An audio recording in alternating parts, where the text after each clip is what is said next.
kitendawili cha mapenzi, kutegua ni kupendana. Mama Kijacho, siamini kama umekuja ndani.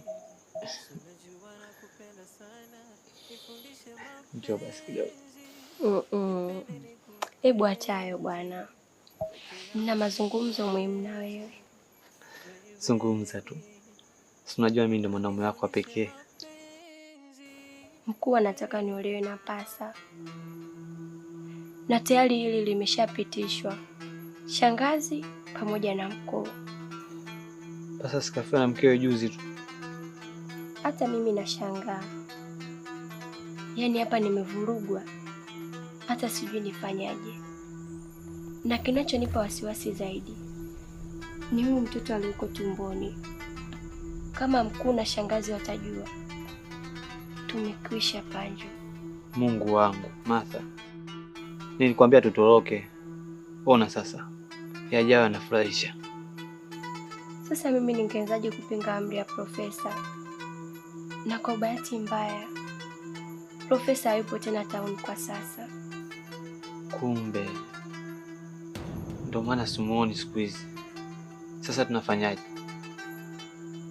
Mimi naona hiyo kazi ya kumtafuta Profesa ni bora uifanye wewe, na sehemu nzuri ya kuanzia ni kwa Pasa, kwa sababu Pasa anamjua vizuri Profesa kuliko sisi.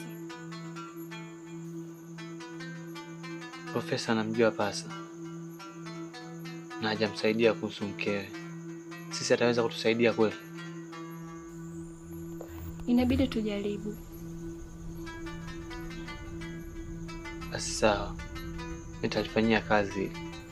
Okay, ngoja mimi nienda hospitali kumuona Winnie, maana sijamuona ni muda sana. Martha, mimi mwenyewe naumwa hapa, yaani nipo dhaifu hali. Kama uamini niguse. Uwe nayo unauma nini jamani? Unaona ninavyochemka?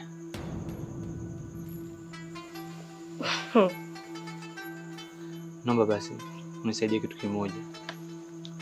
Twende ukaniogeshe ili nipate ubaridi kidogo tu.